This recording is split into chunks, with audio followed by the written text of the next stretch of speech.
ಅದು ಅವನ ಅನಾದಿ ಕರ್ಮ ಅಂದ್ರದು. ಆಮೇಲೆ ಕಾಮಾವರಣ, ಆಮೇಲೆ ಜೀವಾಚ್ಛಾದಕ, ಪರಮಾಚ್ಛಾದಕ, ಆಮೇಲೆ ನಾರಾಯಣ ರೂಪವೇ ಆವರಣವಾಗಿರ್ತದೆ. ವಾಸುದೇವಾವರಣ, ಸಂಕರ್ಷಣಾವರಣ, ಪ್ರದ್ಯುಮ್ನಾವರಕ, ಅನಿರುದ್ಧಾವರಕ. ಅದಾದಮೇಲೆ ಅನಿರುದ್ಧ ಶರೀರ, ಅದಾದಮೇಲೆ ವಾಸುದೇವ ಕವಚ, ನಾರಾಯಣ ಕವಚ, ಆನಂದಮಯ ಕೋಶ, ವಿಜ್ಞಾನಮಯ ಕೋಶ, ಮನೋಮಯ ಕೋಶ, ವಾಂಗ್ಮಯ ಕೋಶ, ಶ್ರೋತ್ರಮಯ ಕೋಶ, ಚಕ್ಷುರ್ಮಯ ಕೋಶ, ಪ್ರಾಣಮಯ ಕೋಶ, ಅನ್ನಮಯ ಕೋಶ. ಅದಾದಮೇಲಿನ ಆವರಣ ಈ ಸ್ಥೂಲ ದೇಹ. ಎಷ್ಟು ಆವರಕ ಇದೆ ಅಂತ ಯೋಚನೆ ಮಾಡಿ. ಜೀವನನ್ನು ಬಹಳ ಕಟ್ಟಿಟ್ಟಿದ್ದಾನೆ, ಸುತ್ತಿ ಸುತ್ತಿ ಸುತ್ತಿ ಸುತ್ತಿ. ಅಷ್ಟು ಸುಲಭದಲ್ಲಿ ಜೀವನ ಸ್ವರೂಪ ಸುಖ ಅಭಿವ್ಯಕ್ತ ಆಗೋದಿಲ್ಲ. ಈ ಸ್ಥೂಲ ದೇಹ ಹೋಗ್ತಾ ಇರ್ತದೆ, ಇನ್ನೊಂದು ಬರ್ತದೆ, ಅದು ಹೋಗ್ತದೆ, ಮತ್ತೊಂದು ಬರ್ತದೆ. ಲಿಂಗ ದೇಹ ಭಂಗ ಆಗೋದು ಇಷ್ಟು ಸಾಧನೆ ಆದಮೇಲೆ. ಲಿಂಗ ಶರೀರ ಭಂಗ ಆದಮೇಲೂ ಕೂಡ ಇಚ್ಛಾವರಕ ಇದ್ದೇ ಇರ್ತದೆ. ಇಚ್ಛಾವರಕ ಸಹಿತರಾಗಿ ಜೀವರು ಪರಮಾತ್ಮನ ಉದರದಲ್ಲಿ ಸೇರ್ತಾರೆ ಪ್ರಳಯ ಕಾಲದಲ್ಲಿ. ಆದ್ದರಿಂದ ಅವರಿಗೆ ಸ್ವರೂಪ ಸುಖದ ಅಭಿವ್ಯಕ್ತಿ ಆಗುವುದಿಲ್ಲ. ಮುಂದೆ ಹೊಸ ಸೃಷ್ಟಿ ಆದಾಗ, ಮುಂದಿನ ಕಲ್ಪದ ಸೃಷ್ಟಿ ಆಗುವಾಗ, ಹಿಂದಿನ ಕಲ್ಪದಲ್ಲಿ ಯಾರ್ಯಾರು ವಿರಜಾ ಸ್ನಾನ ಮಾಡಿ ಲಿಂಗದೇಹ ಭಂಗ ಮಾಡಿಕೊಂಡು ಇಚ್ಛಾವರಕ ಸಹಿತರಾಗಿರ್ತಾರೆ ಅವರನ್ನು ಮತ್ತೆ ಪರಮಾತ್ಮ ಹೊರಗೆ ಕಳಿಸ್ತಾನೆ. ಮುಂದಿನ ಕಲ್ಪದ ಸೃಷ್ಟಿಯಲ್ಲಿ ಹೊರಗೆ ಬರ್ತಾರೆ. ಆವಾಗ ಇಚ್ಛಾವರಕ ಮಾತ್ರ ಇರ್ತದೆ, ಲಿಂಗದೇಹ ಇರೋದಿಲ್ಲ. ಲಿಂಗದೇಹ ಇದ್ದದ್ದು ಬೇರೆ ಮುಷ್ಟಿ ಬರ್ತದೆ ಹೊರಗಡೆ. ಇಚ್ಛಾವರಕ ಇದ್ದಂಥ ಹಿಂದಿನ ಕಲ್ಪದ ಜೀವರು ಹೊರಗೆ ಬರ್ತಾರೆ. ಹೊರಗೆ ಬಂದ ಮೇಲೆ ಶ್ವೇತದ್ವೀಪ ಅಂತ ಒಂದು ಲೋಕ ಇದೆಯಲ್ಲ, ನಿನ್ನೆ ಹೇಳಿದೆ. ಅನಂತಾಸನ, ಶ್ವೇತದ್ವೀಪ, ವೈಕುಂಠ. ವೈಕುಂಠ ಮೇಲೆ ಅನಂತಾಸನ ಭೂಲೋಕದಲ್ಲೇ ಘನೋದಕ ಸಮುದ್ರದಲ್ಲಿ, ಶ್ವೇತದ್ವೀಪ ಕ್ಷೀರ ಸಮುದ್ರದಲ್ಲಿ. ಕ್ಷೀರ ಸಮುದ್ರದಲ್ಲಿರುವ ಶ್ವೇತದ್ವೀಪ ಅನ್ನೋ ಮನೆಗೆ ಹೋಗ್ಬೇಕು, ಪ್ರತಿಯೊಬ್ಬರೂ ಹೋಗ್ಬೇಕಲ್ಲಿ. ಯಾರ್ಯಾರಿಗೆ ಲಿಂಗದೇಹ ಭಂಗ ಆಗಿರ್ತದೆ ಹಿಂದಿನ ಕಲ್ಪದಲ್ಲಿ, ಇಚ್ಛಾವರಕ ಸಹಿತರಾಗಿರ್ತಾರೆ, ಪರಮಾತ್ಮನ ಹೊಟ್ಟೆಯಿಂದ ಹೊರಗೆ ಬಂದ ಮೇಲೆ ಎಲ್ಲರೂ ಶ್ವೇತದ್ವೀಪಕ್ಕೆ ಹೋಗ್ಬೇಕು. ಹೋಗಿ ಅಲ್ಲಿರುವ ಭಗವಂತನ ದರ್ಶನ ಮಾಡಿದ ಮೇಲೆ ಆಗ ಪರಮಾತ್ಮ ಒಬ್ಬೊಬ್ಬರಿಗೆ ಆರ್ಡರ್ ಕೊಡ್ತಾನಂತೆ. ನೀವು ಇಂಥ ಲೋಕಕ್ಕೆ ಹೋಗ್ರಿ, ನೀವು ಇಂಥ ಲೋಕಕ್ಕೆ ಹೋಗ್ರಿ ಅಂತ. ಹೆಡ್ ಆಫೀಸ್ಗೆ ಹೋಗಿ ಎಲ್ಲೆಲ್ಲಿ ಪೋಸ್ಟಿಂಗ್ ಅಂತ ಆರ್ಡರ್ ತಗೊಂಡ ಹಾಗೆ ಇದು ಶ್ವೇತದ್ವೀಪ ಅನ್ನೋದು ಹೆಡ್ ಆಫೀಸ್ ಇದ್ದ ಹಾಗೆ. ಮೋಕ್ಷಕ್ಕೆ ಹೋಗುವವರಿಗೆಲ್ಲ ಅಲ್ಲಿ ಹೋಗಬೇಕು ಮೊದಲು, ಆಮೇಲೆ ಬೇರೆ ಬೇರೆ ಬ್ರಾಂಚಿಗೆ ಕಳಿಸ್ತಾನಂತೆ. ಆವಾಗ ಕೆಲವರು ಭೂಲೋಕದಲ್ಲಿ ಬರ್ತಾರೆ, ಕೆಲವರು ವೈಕುಂಠಕ್ಕೆ ಹೋಗ್ತಾರೆ, ಕೆಲವರು ಶ್ವೇತದ್ವೀಪದಲ್ಲೇ ಉಳ್ಕೊಳ್ತಾರೆ ಹೆಡ್ ಆಫೀಸ್ನಲ್ಲೇ, ಇನ್ನು ಕೆಲವರು ಬೇರೆ ಬೇರೆ ಲೋಕದಲ್ಲಿ ಮುಕ್ತರಾಗ್ತಾರಂತೆ. ಅದನ್ನೇ ಭಾಷ್ಯದಲ್ಲಿ ಹೇಳ್ತಾರೆ, ಯಾವತ್ತು ಶ್ವೇತಂ ನಗಚ್ಚತಿ ಯೋಗಿ ತಾವನ್ ನಮುಕ್ತ ಸ್ಯಾತ್. ಎಲ್ಲಿವರೆಗೆ ಶ್ವೇತದ್ವೀಪಕ್ಕೆ ಹೋಗೋದಿಲ್ಲ ಅಲ್ಲಿವರೆಗೆ ಮುಕ್ತಿ ಇಲ್ಲ. ಪ್ರತಿಯೊಬ್ಬ ಮುಕ್ತನಾಗುವವನು ಶ್ವೇತದ್ವೀಪಕ್ಕೆ ಹೋಗಬೇಕು, ಪರಮಾತ್ಮನ ದರ್ಶನ ಪಡಿಬೇಕು. ಅಲ್ಲಿರುವ ಭಗವಂತನ ದರ್ಶನ ಆದ ಮೇಲೆ ವಾಸುದೇವ ರೂಪಿ ಪರಮಾತ್ಮ ಅವರ ಇಚ್ಛಾವರಕವನ್ನು ದೂರ ಸರಿಸ್ತಾನಂತ. ಆದ್ದರಿಂದ ವಾಸುದೇವ ಮೋಕ್ಷಪ್ರದ ಅಂದರೆ ಈ ಕಲ್ಪದಲ್ಲ, ಮುಂದಿನ ಕಲ್ಪದಲ್ಲಿ. ಈ ಕಲ್ಪದಲ್ಲಿ ಆಗುವ ಮೋಕ್ಷ ಅಂದರೆ ಕೇವಲ ಲಿಂಗದೇಹ ಭಂಗ ಅಷ್ಟೆ. ಇಚ್ಛಾವರಕವನ್ನು ದೂರ ಸರಿಸೋದು ಮುಂದಿನ ಕಲ್ಪದಲ್ಲಿ ವಾಸುದೇವ ನಾಮಕ ಪರಮಾತ್ಮ. ಇಷ್ಟಾದ ಮೇಲೆ ಅವನಿಗೆ ಮುಕ್ತಿ, ನೈಜ ಸುಖಾನುಭೂತಿ, ಸ್ವರೂಪ ಸುಖಾನುಭವ ಇಚ್ಛಾವರಕ ಹೋದ ಮೇಲೆ ಆಗ್ತದೆ. ಇಚ್ಛಾವರಕ ಹೋಗೋದು ವಾಸುದೇವನಿಂದ. ಆದ್ದರಿಂದ ಮೋಕ್ಷ ಅಂದ್ರೇನು? ಶ್ವೇತದ್ವೀಪಕ್ಕೆ ಹೋಗೋದು ಮೋಕ್ಷ ಅಂತಾರೆ, ಅದು ಸರಿ. ಲಿಂಗದೇಹ ಭಂಗ ಮೋಕ್ಷ ಅಂತಾರೆ, ಅದು ಸರಿ. ನಿಜವಾದ ಮೋಕ್ಷ ಆಗೋದು ಇಚ್ಛಾವರಕ ಬದಿಗೆ ಸರಿಸ್ಬೇಕು, ಅದು ಪರದೆ ಇದ್ದಾಗಿರ್ತದೆ, ಅದನ್ನು ಸರಿಸೋದು ವಾಸುದೇವ. ಅದರಿಂದಲೇ ಮೊಟ್ಟ ಮೊದಲನೇ ಸಂಧಿಯಲ್ಲಿ ವಾಸುದೇವನ ಸ್ತೋತ್ರ ರೂಪವಾಗಿ ಈ ಮೋಕ್ಷದ ಪ್ರಕಾರಗಳನ್ನೆಲ್ಲ ವರ್ಣನೆ ಮಾಡ್ತಾ ಇದ್ದಾರೆ.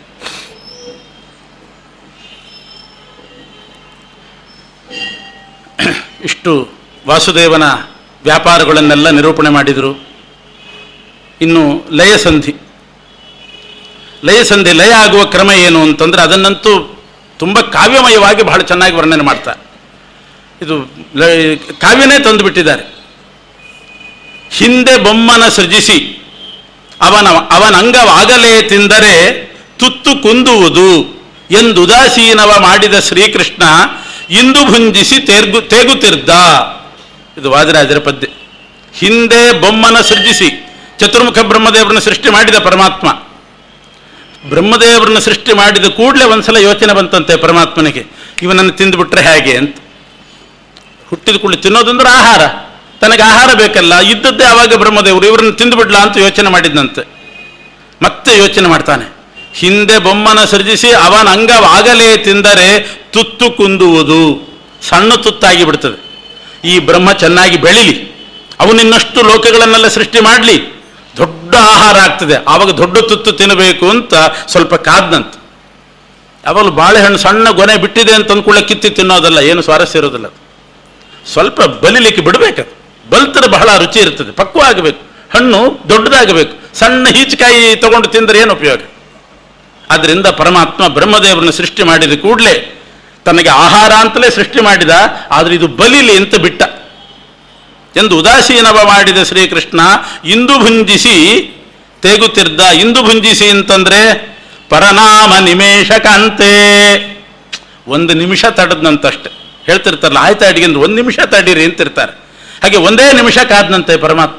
1 ನಿಮಿಷ ಅಂದರೆ ತನ್ನ ಲೆಕ್ಕದಲ್ಲಿ 1 ನಿಮಿಷ, ಅದು ಬ್ರಹ್ಮದೇವರ ಲೆಕ್ಕದಲ್ಲಿ ಪರಕಾಲ, ಪರಮಾತ್ಮನ ಲೆಕ್ಕದಲ್ಲಿ ನಿಮೇಶಕಾಂತೆ 1 ನಿಮಿಷ, ಬ್ರಹ್ಮದೇವರ ಲೆಕ್ಕದಲ್ಲಿ ಪರಕಾಲ, ನಮ್ಮ ಲೆಕ್ಕದಲ್ಲಿ 864 ಕೋಟಿ ವರ್ಷ ಇಂಟು 360 ಇಂಟು 100 ಎಷ್ಟಾಯ್ತು ಲೆಕ್ಕ ಹಾಕ್ರಿ. 864 ಕೋಟಿ, ಅದಕ್ಕೆ 50ರಿಂದ 360ರಿಂದ ಗುಣಿಸ್ಬೇಕು. 864 ಕೋಟಿ ದಿವಸ ಆದರೆ, ಕೋಟಿ ವರ್ಷಗಳಾದರೆ ಮನುಷ್ಯನಿಗೆ, ಬ್ರಹ್ಮದೇವರಿಗೆ 1 ದಿನ. ಅಂಥದ್ದು 360 ಆದರೆ 1 ವರ್ಷ, ಅಂಥದ್ದು 100 ವರ್ಷಕ್ಕೆ ಪರ ಅಂತ ಹೆಸರು. ಅದು ಪರನಾಮ ನಿಮೇಶಕಾಂತೆ, ಪರಮಾತ್ಮನಿಗೆ ಅದೊಂದು ನಿಮಿಷ ಇದ್ದ ಹಾಗೆ. ಅಷ್ಟು ದೀರ್ಘಕಾಲ ಕಾದನಂತೆ ಪರಮಾತ್ಮ ನಮ್ಮ ಲೆಕ್ಕದಲ್ಲಿ. ಆವಾಗ ಎಲ್ಲ ಬೆಳೀತು, ಚೆನ್ನಾಗಾಯಿತು ಆಹಾರ. ಸಪ್ತದ್ವೀಪಗಳಲ್ಲಿ ಸುತ್ತಮುತ್ತಲಿಹ ಭಕ್ತರಾಶಿಗೆ ಲೆಕ್ಕವಿಲ್ಲ. ಬ್ರಹ್ಮದೇವರ ಪರಕಾಲ ಮುಗಿದಾಗ, ಅಂದರೆ ಪ್ರಥಮ ಪರಾರ್ಧ, ದ್ವಿತೀಯ ಪರಾರ್ಧ, ಮೊದಲನೇ 50 ವರ್ಷ, ಆಮೇಲೆ 50 ವರ್ಷ, ಒಟ್ಟು ಬ್ರಹ್ಮದೇವರ 100 ವರ್ಷ ಮುಗಿದಾಗ ಸಪ್ತದ್ವೀಪಗಳಲ್ಲಿ ಸುತ್ತಮುತ್ತಲಿಹ ಭಕ್ತರಾಶಿಗೆ ಲೆಕ್ಕವಿಲ್ಲ. ಸಪ್ತದ್ವೀಪಗಳೆಲ್ಲ ತಯಾರಾಗಿತ್ತು ಆವಾಗ. ಆ ಸಪ್ತದ್ವೀಪಗಳಲ್ಲಿ ಬೇಕಾದಷ್ಟು ಧಾನ್ಯಗಳು, ಗಿಡ ಮರಗಳು, ಧಾನ್ಯಗಳೆಲ್ಲ ಬೆಳೀತಿತ್ತಂತೆ. ಭಕ್ತರಾಶಿಗೆ ಲೆಕ್ಕವಿಲ್ಲ. ಭಕ್ತರಾಶಿ ಅಂತಂದ್ರೆ ಈ ಭಕ್ತರು ಅಂತ ಅರ್ಥ ಅಲ್ಲ. ಭಕ್ತ ಅಂದರೆ ಧಾನ್ಯಗಳಿಗೆ, ಊಟಕ್ಕೆ ಭಕ್ತ ಅಂತಾರೆ ಸಂಸ್ಕೃತದಲ್ಲಿ. ಇದು ನೋಡಲಿಕ್ಕೆ ಕನ್ನಡ ಕಾವ್ಯ. ಏನರ್ಥ ಯಾರಾದರೂ ಹೇಳಿದರೆ, ಸಪ್ತದ್ವೀಪಗಳಲ್ಲಿ ಸುತ್ತಮುತ್ತಲಿಹ ಭಕ್ತರಾಶಿಗೆ ಲೆಕ್ಕವಿಲ್ಲ ಅಂದರೆ ಬೇಕಾದಷ್ಟು ಭಕ್ತರು ತುಂಬಿದ್ರು ಅಂತ ಅರ್ಥ ಅಲ್ಲ. ಭಕ್ತಂ ಅಂತಂದರೆ ಊಟ ಮಾಡುವ ಅನ್ನಕ್ಕೆ ಭಕ್ತ ಅಂತ ಕರೀತಾರೆ. ಧಾನ್ಯದ ರಾಶಿಗೆ ಲೆಕ್ಕವಿಲ್ಲ, ಬೇಕಾದಷ್ಟು ಧಾನ್ಯದ ರಾಶಿ ತಯಾರಾಯಿತು. 7 ಕೋಟಿ ಯೋಜನ ಪ್ರಮಾಣದಲ್ಲಿ ಬೆಳೆದು ನಿಂತಿಹ ಕಲಿಮಲ ಕಳೆವ ಇಳೆ, ಕಲಿಮಲವನ್ನು ಕಳೀತಕ್ಕಂಥ ಇಳೆ ಭೂದೇವಿ. ಕಲಿಮಲ ಕಳಿತಾಳಂತೆ. ಪ್ರತಿನಿತ್ಯ ಬೆಳಿಗ್ಗೆದ್ದು ಭೂಮಿಯ ಪ್ರಾರ್ಥನೆ ಮಾಡಿದರೆ ನಮ್ಮ ಪಾಪಗಳೆಲ್ಲ ಪರಿಹಾರ ಆಗ್ತದೆ. ಉದ್ಧೃತ ಶಿವರಾಹೇಣ ಕೃಷ್ಣೇನ ಶತಬಾಹುನಾ ಮೃತ್ತಿಕೆ ಹನಮೇ ಪಾಪಂ ಯನ್ಮಯಾ ದುಷ್ಕೃತಂ ಕೃತಂ. ಆ ಭೂಮಿ, ವರಾಹದೇವರಿಂದ ಉದ್ಧೃತಳಾದ ಆ ಭೂಮಿ ನಮ್ಮ ಕಲಿಮಲವನ್ನು ಕಳೀತಕ್ಕಂಥವಳು. ಅಂಥ ಇಳೆ 7 ಕೋಟಿ ಯೋಜನೆ ವಿಸ್ತಾರವಾಗಿದೆ. ಅದು ಪರಮಾತ್ಮನಿಗೆ ಮಾಂಸದ ರೂಪ ಆಯ್ತಂತೆ, ಮಾಂಸದ ಭೋಜನ ಆಯ್ತಂತೆ. ಅದಾಗಲಿ ಅಂತ ಕಾಯ್ತಾ ಇದ್ದ. ಮೇದಿನಿ ಅಂದರೆ ಏನು? ಇಳೆ, ಅದಕ್ಕೆ ಇನ್ನೊಂದು ಹೆಸರು ಮೇದಿನಿ. ವಾದಿರಾಜರು ಹೇಳ್ತಾರೆ, ಮೇದಿನಿ ಅಂತ ಹೆಸರು ಯಾಕೆ ಬಂತು ಅಂದರೆ, ಮಧುಕೈಟಭರನ್ನ ಪರಮಾತ್ಮ ಕೊಂದನಂತೆ. ಹಯಗ್ರೀವ ರೂಪಿ ಪರಮಾತ್ಮ ಮಧುಕೈಟಭರನ್ನ ವಧೆ ಮಾಡಿದ ಮೇಲೆ ಅವರ ದೇಹದ ಮೇಧಸ್ಸನ್ನು ತಗೊಂಡು ಈ ಭೂಮಿಯನ್ನ ಚಿಕ್ಕಾಗಿ ಆಗುವ ಹಾಗೆ ಮಾಡಿದ್ನಂತೆ. ಈ ಭೂಮಿ ಇಷ್ಟು ದಪ್ಪ ಆದದ್ದು ಆ ಮಧುಕೈಟಭರ ಮೇಧಸ್ಸಿನಿಂದ. ಆ ಮೇಧಸ್ಸಿನಿಂದ ನಿರ್ಮಾಣ ಆದ್ರಿಂದ ಮೇದಿನಿ ಅಂತ ಹೆಸರು ಬಂತು. ಹೀಗೆ ಮಧುಕೈಟಭರ ಕೊಬ್ಬಿನಿಂದ ನಿರ್ಮಾಣಗೊಂಡ ಈ ಮೇದಿನಿ ಪರಮಾತ್ಮನ ಭೋಜನದಕ್ಕೆ ಆಮಿಷವಾಯಿತು, ಪುಣ್ಯಾಮಿಷವಾಯಿತು ಅಂತಾರೆ. ನಿಷಿದ್ಧವಾದ ಆಮಿಷ ಅಲ್ಲ, ಪುಣ್ಯಕರವಾದ ಆಮಿಷ ಈ ಭೂಮಿ. ಹೆಡತಲೆಯ ಮೃತ್ಯುವೇ ಅಡಿಗಡಿಗೆ ತುಪ್ಪವಾಯಿತು. ಮೃತ್ಯು ದೇವತೆ ಯಮದೇವರು ಪರಮಾತ್ಮನ ಈ ಊಟಕ್ಕೆ ಒಂದೊಂದು ತುತ್ತಿಗೆ ತುಪ್ಪ ಹಾಕಬೇಕಲ್ಲ. ಹೆಡತಲೆಯ ಮೃತ್ಯುವೇ ಅಡಿಗಡಿಗೆ ತುಪ್ಪವಾಯಿತು. ಮೃತ್ಯುರ್ ಯಸ್ಯೋಪಸೇಚನಂ ಅಂತ ಕಾಠಕೋಪನಿಷತ್ನಲ್ಲಿ ಮೃತ್ಯು ದೇವತೆ ಭಗವಂತನಿಗೆ ತುಪ್ಪದಂತೆ ಆದನಂತೆ. ಇನ್ನು ದೇವ, ಪೂರ್ವದೇವ, ಉಪದೇವ, ಗಂಧರ್ವದೇವ, ರಾಯದೇವ ಅಂದರೆ ದೇವತೆಗಳು, ಅಸುರರು, ಗಂಧರ್ವರು, ಚಕ್ರವರ್ತಿಗಳು ಇವರೆಲ್ಲ ಪರಮಾತ್ಮನಿಗೆ ಆಹಾರ ಆದ್ರಂತೆ. ಅವರ ದೇಹ ಭಗವಂತನಿಗೆ ಆಹಾರ, ಅದು ಪದಾರ್ಥ ತಯಾರು ಮಾಡಿಟ್ಟ. ಮೃತ್ಯು ದೇವತೆ ಅನ್ನುವಂಥ ತುಪ್ಪವನ್ನು ತಂದಿಟ್ಟ ಪರಮಾತ್ಮ. ದೇವ, ಪೂರ್ವದೇವ ಅಂದರೆ ಅಸುರರು, ದೇವತೆಗಳು ಅಂದರೆ ದೇವತೆಗಳು, ಗಂಧರ್ವರು, ಪಿತೃದೇವತೆಗಳು, ಚಕ್ರವರ್ತಿಗಳು, ಮನುಷ್ಯೋತ್ತಮರು ಇವರೆಲ್ಲ ಪರಮಾತ್ಮನ ಊಟಕ್ಕೆ ಅಕ್ಕಿ ಬೇಳೆ ಎಲ್ಲ ತಂದಿಡುವಂತೆ ತಂದಿಟ್ಟನಂತೆ. ಇನ್ನು 7 ಸಾಗರದೊಳಗೆ ತುಂಬಿದ್ದ ಜಲಚರ ಜಾಲ, ಸಪ್ತ ಸಾಗರದಲ್ಲಿ ತುಂಬಿದಂಥ ಜಲಚರ ಪ್ರಾಣಿಗಳು ಅವುಗಳನ್ನೆಲ್ಲ ತನ್ನ ಆಹಾರ ಅಂತ ತಯಾರು ಮಾಡಿದ್ನಂತೆ. ಇನ್ನು ಸಾಕಷ್ಟು ವನಗಳಲ್ಲಿರ್ತಕ್ಕಂಥ ಮೃಗಗಳು, ವ್ಯಾಳ, ಉರಗಗಳಿಗೆ ಲೆಕ್ಕವಿಲ್ಲ. ನಾನಾ ವಿಧವಾದ ಜಂತುಗಳು, ಪಶುಗಳು, ಪಕ್ಷಿಗಳು ಅವುಗಳನ್ನೆಲ್ಲ ಆಹಾರ ಅಂತ ತಯಾರು ಮಾಡಿಕೊಂಡು, ಹೀಗೆ 14 ಲೋಕದಲ್ಲಿರ್ತಕ್ಕಂಥ ಸಪ್ತ ದ್ವೀಪದಲ್ಲಿರುವ ಧಾನ್ಯರಾಶಿಗಳು, 7 ಸಮುದ್ರದಲ್ಲಿರುವ ಜಲಚರ ಪ್ರಾಣಿಗಳು, 14 ಲೋಕದಲ್ಲಿರ್ತಕ್ಕಂಥ ಸಮಸ್ತ ಜೀವರ ದೇಹ, ಮೃಗಾದಿಗಳು ಎಲ್ಲವನ್ನು ಕೂಡ ಸಿದ್ಧಪಡಿಸಿದನಂತೆ. ಬ್ರಹ್ಮದೇವರ 100 ವರ್ಷದ ತನಕ ಇವೆಲ್ಲ ಸಿದ್ಧ ಆಯಿತು. ಭೋಜನ ಪದಾರ್ಥಗಳು ಊಟ ಮಾಡಬೇಕು ಅಂತನ್ನುವರು ಮೊದಲು ಎಲ್ಲ ಪದಾರ್ಥಗಳನ್ನು ತಂದಿಡ್ತಾರೆ. ತುಪ್ಪ, ಎಣ್ಣೆ ಪದಾರ್ಥಗಳು, ಅಕ್ಕಿ, ಬೇಳೆ ಎಲ್ಲ ತಂದಿಟ್ಟಾಗಿ ಇಷ್ಟು ಸಿದ್ಧಪಡಿಸಿದ. ಆಮೇಲೆ ಲಕ್ಷ್ಮೀದೇವಿ ಇದನ್ನೆಲ್ಲ ಸೇರಿಸಿ ಅಡಿಗೆ ಮಾಡಲಿಕ್ಕೆ ಶುರು ಮಾಡಿದ್ಲಂತೆ. ಅಡಿಗೆ ಯಾವುದರಲ್ಲಿ ಮಾಡಿದ್ಲು ಅಂತಂದರೆ ಬ್ರಹ್ಮಾಂಡವೆಂಬ ಭಾಂಡದಲ್ಲಿ ಅಡಿಗೆ ಮಾಡಿದ್ಲಂತೆ. ಬ್ರಹ್ಮಾಂಡವೇ ಭಾಂಡವಾಯಿತು. ಅದು ಬ್ರಹ್ಮಾಂಡದ ಭಾಂಡ ಅಂದರೆ ಅದು ಬಂಗಾರದ್ದು. ಬ್ರಹ್ಮಾಂಡ ಸುವರ್ಣಮಯವಾದದ್ದು. ಅದರಿಂದ ಸುವರ್ಣಮಯವಾದ ಪಾತ್ರೆಯಲ್ಲಿ ಈ ಎಲ್ಲ ಪದಾರ್ಥಗಳನ್ನು ಪರಮಾತ್ಮ ಸೃಷ್ಟಿ ಮಾಡಿದ ಎಲ್ಲ ಪದಾರ್ಥಗಳನ್ನು ಹಾಕಿ ಅದನ್ನು ಪಾಕ ಮಾಡಲಿಕ್ಕೆ ಶುರು ಮಾಡಿದ್ಲಂತೆ ಲಕ್ಷ್ಮೀದೇವಿ. ಬ್ರಹ್ಮಾಂಡವೇ ಭಾಂಡ ಅಂದರೆ ಪಾತ್ರೆ ಆಯಿತು. ಇನ್ನು ಬ್ರಹ್ಮಾಂಡ ಭಾಂಡ ಆಯಿತು. ಈ ಜೀವರು, ಜಲಚರ ಪ್ರಾಣಿಗಳು, ಧಾನ್ಯಗಳು ಇದೆಲ್ಲ ಪದಾರ್ಥಗಳಾಯಿತು. ಬೆಂಕಿ ಬೇಕಲ್ಲ. ಸಂಕರ್ಷಣ ರೂಪಿ ಪರಮಾತ್ಮ ತನ್ನ ಮುಖದ ಅಗ್ನಿಯನ್ನೇ ಬೆಂಕಿ ಅಂತ ಮಾಡಿದ್ನಂತೆ. ಸಂಕರ್ಷಣ ಮುಖ ಅಗ್ನಿಯಿಂದ ಆ ಬ್ರಹ್ಮಾಂಡದ ಕೆಳಗಡೆ ಉರಿಲಿಕ್ಕೆ ಶುರುವಾಯಿತಂತೆ. ಭಗವಂತನ ಸಂಕರ್ಷಣ ರೂಪ ಅದು ಸಂಹಾರಕ ರೂಪ. ಅವನ ಮುಖಾಗ್ನಿ ಬಾಯಿಯಿಂದ ಬೆಂಕಿ ಬಂದು ಈ ಬ್ರಹ್ಮಾಂಡವನ್ನು ಸುಡುತ್ತದಂತೆ ಪಾತ್ರೆಯನ್ನು. ಬ್ರಹ್ಮಾಂಡದೊಳಗೆ ಈ ಪದಾರ್ಥಗಳಿದೆ. ಸಂಕರ್ಷಣ ಮುಖಾಗ್ನಿ ಅದು ಬೆಂಕಿ ಆಯಿತು, ಬ್ರಹ್ಮಾಂಡ ಪಾತ್ರೆ ಆಯಿತು. ಇನ್ನು ಪಾಕ ಮಾಡಬೇಕಾದ್ರೆ ಅದಕ್ಕೆ ರಸಗಳು ಬೇಕು.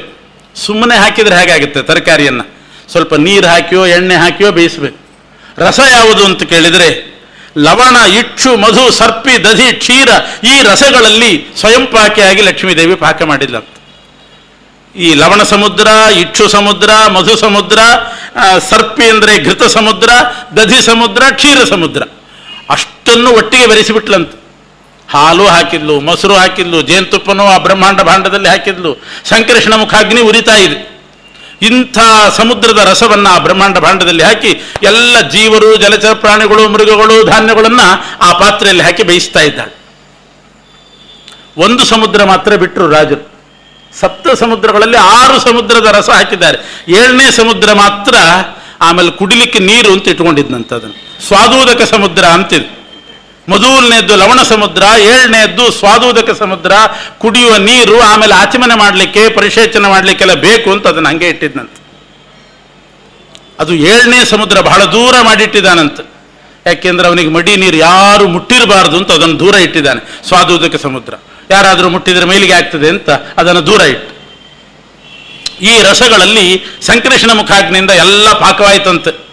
ಈ ಜೀವರು ಎಲ್ಲ ಬೆಂದು ಹೋದ್ರೆ ಅದರಲ್ಲಿ. ಇದೇ ವಾಯುಸ್ಥಿತಿಯಲ್ಲಿ ಹೇಳ್ತಾರೆ, ಲಕ್ಷ್ಮೀಕಾಂತ ಸಮಂತತೋಪಿ ಕಲಯನ್ ನೈವೇಶಿತುಸ್ತೇ ಸಮಂ ಪಶ್ಯಾಮ್ಯುತ್ತಮ ವಸ್ತು ದೂರತರತೋಪಾಸ್ತಂ ರಸೋಯೋಷ್ಟಮಃ ಯದ್ರೋಷೋತ್ಕರ ದಕ್ಷನೇತ್ರ ಕುಟಿಲ ಪ್ರಾಂತೋತ್ಥಿತಾಗ್ನಿಸ್ಫುರತ್ ಖದ್ಯೋತೋಪಮ ವಿಸ್ಫುಲಿಂಗ ಭಸಿತ ಬ್ರಹ್ಮೇಶ ಶಕ್ರೋತ್ಕರಾಹ. ಬ್ರಹ್ಮ, ಈಶ, ಶಕ್ರ ಎಲ್ಲ ಜೀವರಾಶಿಗಳನ್ನು ನರಸಿಂಹದೇವರು ತನ್ನ ಬಲಗಣ್ಣಿನ ಅಗ್ನಿಯಿಂದ ಸುಟ್ಟು ಬೂದಿ ಮಾಡಿಬಿಟ್ರು ಅಂತಂದರೆ ಪಾಕ ಮಾಡಿದರು ಅಂತ ಅರ್ಥ. ಅದರಿಂದಲೇ ಆ ಶ್ಲೋಕ ಹೇಳಿದಾಗ ಜ್ಞಾಪಕಕ್ಕೆ ಬರ್ತದೆ. ಸಂಹಾರ ಮಾಡೋ ರೂಪ ಯಾವುದು? ಸಂಕರ್ಷಣ ರೂಪ. ಅದರಲ್ಲಿ ನರಸಿಂಹದೇವರ ಸ್ತೋತ್ರದಲ್ಲಿ ಮಧ್ವಾಚಾರ್ಯ ಹೇಳ್ತಾರೆ, ಅದು ನರಸಿಂಹದೇವರ ಸ್ತೋತ್ರ. ನರಸಿಂಹನ ಕಸ್ತುತಿ ಮಾಡುವಾಗ ಯದ್ರೋಷೋತ್ಕರ ದಕ್ಷನೇತ್ರ ಕುಟಿಲ ಪ್ರಾಂತೋತ್ಥಿತ ಅಗ್ನಿಸ್ಫುರತ್ ಖದ್ಯೋತೋಪಮ ವಿಸ್ಫುಲಿಂಗ ಭಸಿತಾ ಬ್ರಹ್ಮೇಶ ಶಕ್ರೋತ್ಕರಾಹ. ನರಸಿಂಹದೇವರು ಸೇರ್ತಾರಂತೆ. ಬ್ರಹ್ಮಾಂಡದ ಒಳಗಡೆ 14 ಲೋಕಗಳು, ಅಲ್ಲಿರುವ ದೇವತೆಗಳು, ಗಂಧರ್ವರು, ರಾಕ್ಷಸರು, ಅಸುರರು, ಪಿಶಾಚಗಳು, ಯಕ್ಷರು ಎಲ್ಲರನ್ನು ಸುಡುವ ಕಾರ್ಯದಲ್ಲಿ ನರಸಿಂಹದೇವರು ಸೇರ್ತಾರೆ. ಸಂಕರ್ಷಣ ರೂಪಿ ಪರಮಾತ್ಮ ಅಂದರೆ ಸಂಕರ್ಷಣನ ಮುಖ ಅಗ್ನಿ, ನರಸಿಂಹದೇವರ ಬಲಗಣ್ಣಿನ ಅಗ್ನಿ ಎರಡೂ ಸೇರ್ತದಂತೆ. ಎರಡೂ ಸೇರಿ ಸುಟ್ಟಾಗ್ತದೆ. ಹಾಗಾದರೆ ಈ ದೇವತೆಗಳಿಗೆ ಲಯ ಇಲ್ವೋ ಅಂತ ಪ್ರಶ್ನೆ ಬರ್ತದೆ. ದೇವತೆಗಳಿಗೆಲ್ಲ ಲಯ, ಇವರೆಲ್ಲ ಸುಟ್ಟು ಹೋದ್ರು ಅಂತಂದ್ರೆ ಏನರ್ಥ? ಅವರ ದೇಹ ಸುಟ್ಟು ಹೋಯಿತು ಅಂತಂದ್ರೆ ದೇವತೆಗಳಿಗೆ ಲಯ ಆಗೋದು ಅಂದ್ರೆ ಆಯಾ ದೇವತೆಗಳು ತಮ್ಮ ಉತ್ತಮ ದೇವತೆಯಲ್ಲಿ ಶರೀರ ಸಮೇತವಾಗಿ ಲಯ ಹೊಂದಿಬಿಡ್ತಾರೆ, ಅಲ್ಲಿ ಲೀನ ಆಗ್ತಾರೆ. ಇಲ್ಲಿ ಸುಟ್ಟು ಹೋಯಿತು ಅಂತ ವಾಯುಸ್ಥಿತಿಯಲ್ಲಿದೆ. ಅದರಲ್ಲೂ ಹೀಗೆ ತತ್ವ ತಿಳ್ಕೊಳ್ಬೇಕು. ಬ್ರಹ್ಮಾಂಡದ ಒಳಗಿನ ಈ ದೇವತೆಗಳ ದೇಹ ಸಂಕರ್ಷಣ ಮುಖಾಗ್ನಿ ಮತ್ತು ನರಸಿಂಹದೇವರ ನೇತ್ರಾಗ್ನಿಯಿಂದ ಸುಟ್ಟು ಹೋಗ್ತದೆ. ಬ್ರಹ್ಮಾಂಡದ ಹೊರಗೂ ಇದ್ದಾರೆ ಈ ದೇವತೆಗಳು, ಆ ದೇವತೆಗಳೆಲ್ಲ ಲಯ ಹೊಂದ್ತಾರಂತೆ. ಆವಾಗ ಎರಡೂ ಸರಿ ಹೋಗ್ತದೆ. ಇಲ್ಲಿದ್ರೆ ಮಧ್ವಾಚಾರ್ಯ ಹೇಳಿದ್ದು ಯದ್ರೋಷೋತ್ಕರ ದಕ್ಷ ನೇತ್ರ ಕುಟಿಲ ಅಂತ. ಆ ನರಸಿಂಹದೇವರ ನೇತ್ರಾಗ್ನಿಯಿಂದ ಸುಟ್ಟು ಬೂದಿ ಆದರು ಅಂತಂದ್ರೆ ಇನ್ನು ದೇವತೆಗಳಿಗೆ ಉತ್ತಮ ದೇವತೆಗಳಲ್ಲಿ ಪ್ರವೇಶ ಲಯ, ಆ ಮಾತಿಗೆ ಏನರ್ಥ? ಅದಕ್ಕೆ ಬ್ರಹ್ಮಾಂಡದ ಹೊರಗೆ ಆ ದೇಹಗಳೆಲ್ಲ ಲಯ ಹೊಂತದೆ, ಒಳಗಿರುವ ದೇಹ ಅದು ಭಸ್ಮ ಆಗುತ್ತೆ, ಸುಟ್ಟು ಹೋಗುತ್ತೆ. ಈ ರೀತಿ ಎಲ್ಲ ಜೀವರಾಶಿಗಳನ್ನು ಮತ್ತು ಬೇರೆ ಬೇರೆ ಧಾನ್ಯ ಎಲ್ಲವನ್ನು ಒಟ್ಟಿಗೆ ಹಾಕಿ ಸಂಕರ್ಷಣ ಮುಖಾಗ್ನಿ ನರಸಿಂಹದೇವರ ನೇತ್ರಾಗ್ನಿ ಎರಡೂ ಸೇರಿಸ್ಬೇಕು, ಅದು ಸುಟ್ಟು ಹೋಗ್ತದೆ. ಅದು ಪಕ್ವ ಆಗ್ತದೆ. ಪಕ್ವ ಆದಮೇಲೆ 14 ಲೋಕದಷ್ಟು ಅಗಲ ಬಾಯಿ ತೆಗಿತಾನಂತೆ ಪರಮಾತ್ಮ. ಅಂಥ ಬಾಯಿ ತೆಗೆದು ಆ ತುತ್ತುಗಳನ್ನು ಬಾಯಿಗೆ ಹಾಕ್ಕೊಳ್ತಾನಂತೆ. ಆವಾಗ ವಾಯುದೇವರು ಗಾಳಿ ಬೀಸ್ತಾರಂತೆ, ಶ್ರಮ ಆಗಬಾರದು ಅಂತ. ಸೇವಾರೂಪವಾಗಿ ಗಾಳಿ ಹಾಕ್ತಾರಂತೆ. ಆ ಪರಮಾತ್ಮ ಅದನ್ನೆಲ್ಲ ತುತ್ತನ್ನು ಊಟ ಮಾಡ್ತಾನೆ. ಪ್ರಳಯ ಆಗೋದು ಅಂದರೆ ಹೀಗೆ. ಬ್ರಹ್ಮದೇವರಿಗೆ 100 ವರ್ಷ ಆದ ಕೂಡಲೇ ಮುನಿದನು ಅಂತಾರೆ. ಸಿಟ್ಟಾದಂತೆ ಪರಮಾತ್ಮ ಅಂದರೆ ಯದ್ರೋಷೋತ್ಕರ, ಸಿಟ್ಟು ಬಂದವರಂತೆ ನಟಿಸಿ ಅಗ್ನಿ ಸೃಷ್ಟಿ ಮಾಡಿ ಆಹುತಿಯನ್ನು ತಗೊಂಡು ಆಮೇಲೆ ಸ್ವಾದೋದಕ ಸಮುದ್ರದ ನೀರನ್ನೇ ಕುಡಿದ್ನಂತೆ. ಇಡೀ ಸಮುದ್ರದ ಭಾರಿ ದೊಡ್ಡ ಸಮುದ್ರ, ಲವಣ ಸಮುದ್ರನೇ 2 ಲಕ್ಷ ಯೋಜನ ವಿಸ್ತಾರ. ಆಮೇಲೆ ಒಂದೊಂದು ಇಮ್ಮಡಿ ಆಗ್ತಾ ಹೋಗ್ತದೆ. 7 ಸಮುದ್ರ 7 ಸಮುದ್ರಗಳು ಒಂದೊಂದು ಡಬಲ್ ಆಗ್ತದೆ. ಸ್ವಾದೋದಕ ಸಮುದ್ರ ಬಹಳ ಆಗ್ತದೆ. ಆವಾಗ ಅಂಥ ಸಮುದ್ರದ ನೀರನ್ನು ಕುಡಿದು ಸ್ವಲ್ಪ ಉಳಿಸ್ಕೊಂಡು ಅದರಿಂದಲೇ ಆಚಮನನ್ನು ಮಾಡ್ತಾನಂತೆ. ಆಚಮನೆ ಮಾಡಿದ ಬಳಿಕ ಇಷ್ಟು ದೊಡ್ಡ ತುತ್ತನ್ನು ಬಾಯಿಲಿಟ್ಟುಕೊಂಡು ತಿಂದಿದ್ದೀನಿ, ಇಷ್ಟು ದೊಡ್ಡ ಆಹಾರ, ಇದು ಜೀರ್ಣ ಆಗಬೇಕಲ್ಲ ಅಂತ ಅನಿಸ್ತಂತೆ ಪರಮಾತ್ಮನಿಗೆ. ಬ್ರಹ್ಮಾಂಡ ಒಳಗಿದ 14 ಲೋಕದ ಎಲ್ಲವನ್ನೂ ಪಾಕ ಮಾಡಿ ತಿಂದ ಮೇಲೆ ಆ ಖರ್ಪರ ಇದೆಯಲ್ಲ, ಬ್ರಹ್ಮಾಂಡದ ಖರ್ಪರ, ಅದು ಬಂಗಾರದ್ದು. 100 ಕೋಟಿ ಯೋಜನ ದಪ್ಪ ಇರ್ತದಂಥದ್ದು. 100 ಕೋಟಿ ಯೋಜನ ಥಿಕ್ನೆಸ್ ಇರ್ತಕ್ಕಂಥ ಬಂಗಾರದ ಖರ್ಪರ, ಅದನ್ನು ಪುನಃ ಸುಡ್ತಾನಂತೆ. ಆ ಬಂಗಾರದ ಖರ್ಪರ ಸುಟ್ಟಾಗ ಅದು ಸುವರ್ಣ ಭಸ್ಮ ಆಗ್ತದಂತೆ. ಸುವರ್ಣ ಭಸ್ಮವನ್ನು ಆ ಬೂದಿಯನ್ನು ಮತ್ತೆ ತಿಂತಾನಂತೆ. ಯಾಕೆಂದರೆ ಈ ವೈದ್ಯರು ಆಯುರ್ವೇದದವರೆಲ್ಲ ಹೇಳ್ತಾರೆ, ಏನಾದರೂ ಅಜೀರ್ಣ ಆದರೆ ಸುವರ್ಣ ಭಸ್ಮ ಅಂತ ಕೊಡ್ತಾರೆ, ಬಹಳ ಕಾಸ್ಟ್ಲಿ. ಆ ಸುವರ್ಣ ಭಸ್ಮವನ್ನು ಪರಮಾತ್ಮ ಅಷ್ಟೂ ಬಂಗಾರದ ಖರ್ಪರಾತ್ಮಕವಾದ ಸುವರ್ಣವನ್ನು ಸುಟ್ಟು ಬೂದಿ ಮಾಡಿ ಆ ಸುವರ್ಣ ಭಸ್ಮ ತಗೋತಾನಂತೆ. ಇಷ್ಟು ತಗೊಂಡ ಮೇಲೆ ಬ್ರಹ್ಮಾಂಡದ ಹೊರಗಿರ್ತಕ್ಕಂಥ ನೀರು ಇದರಿಂದ ಅದು ಕುದ್ದು ಹೋಗಿರ್ತದಂತೆ. ಹೊರಗೆ ಬಾಷ್ಯೋದಕ ಅಂತ ಒಂದಿರ್ತದೆ, ಶುದ್ಧ ಜಲಾವರಣ, ಆ ನೀರು ಬಿಸಿಯಾಗಿರ್ತದೆ. ಅದನ್ನು ಕಷಾಯ ಅಂತ ಆ ಬಿಸಿ ನೀರು ಮತ್ತೆ ಕುಡಿತಾನಂತೆ. ಸುವರ್ಣ ಭಸ್ಮ ತಿಂದ ಮೇಲೆ ಕಷಾಯದಂತೆ ಆ ಬಾಷ್ಯೋದಕ ಅದನ್ನು ಕೂಡ ಕುಡಿತಾನೆ. ಅದು 100 ಕೋಟಿ ಯೋಜನ ವಿಸ್ತಾರ ಸುವರ್ಣದ ಗೋಡೆ ಆದರೆ ಅದರ 10 ಪಟ್ಟು ಜಾಸ್ತಿ ಆ ನೀರಿನ ಆವರಣ. ಅಷ್ಟೂ ನೀರನ್ನು, ಬಿಸಿ ನೀರನ್ನು ಕುಡಿತಾನಂತೆ. ಇಷ್ಟು ನಷ್ಟೇ ಲೋಕೆ ದ್ವಿಪರಾರ್ಧಾವಸಾನೆ ಅನ್ನೋ ಭಾಗವತ ಶ್ಲೋಕಕ್ಕೆ ಇಷ್ಟು ವಿವರಣೆ ಕೊಟ್ಟರು ವಾದಿರಾಜ. ನಷ್ಟೇ ಲೋಕೆ ದ್ವಿಪರಾರ್ಧಾವಸಾನೆ. ದ್ವಿಪರಾರ್ಧ ಅಂದರೆ ಬ್ರಹ್ಮದೇವರ ಪರಕಾಲ 100 ವರ್ಷ ಆಯುಷ್ಯ ಮುಗಿದಾಗ ಈ ರೀತಿ ಲೋಕಗಳು ಬ್ರಹ್ಮಾಂಡ ನಾಶ ಆಯಿತು. ಆಮೇಲೆ ತತ್ವಗಳು ಉಳಿತು, 24 ತತ್ವಗಳಿತ್ತು ಸೂಕ್ಷ್ಮ ರೂಪದಲ್ಲಿ. ಮಹಾಭೂತೇಶು ಭೂತಂಗತೇಶು ಒಂದೊಂದೇ ತತ್ವ ಲಯ ಆಗ್ತಾ ಬಂತು. ಮೊದಲು ಪೃಥ್ವಿ ತತ್ವ, ಅದರ ತತ್ವಾಭಿಮಾನಿ ಆ ತತ್ವಗಳ ಜೊತೆಗೆ ತನ್ನ ಉತ್ತಮರಲ್ಲಿ ಲಯ ಹೊಂತಾಳೆ. ಹೀಗೆ ಮಹತ್ತತ್ವದ ತನಕ 24 ತತ್ವಗಳು, ತತ್ವಾಭಿಮಾನಿ ದೇವತೆಗಳು ಉತ್ತಮರಲ್ಲಿ ಲಯ ಹೊಂತಾ ಬಂದರು. ಕೊನೆಗೆ ಮಹತ್ತತ್ವ ಉಳಿತು. ಆ ಮಹತ್ತತ್ವವನ್ನು ಕೂಡ ಬ್ರಹ್ಮದೇವರು ಪರಮಾತ್ಮನಿಗೆ ತುತ್ತು ಅಂತ ಭಗವಂತನಲ್ಲಿ ಲಯ ಮಾಡಿಬಿಡ್ತಾರೆ.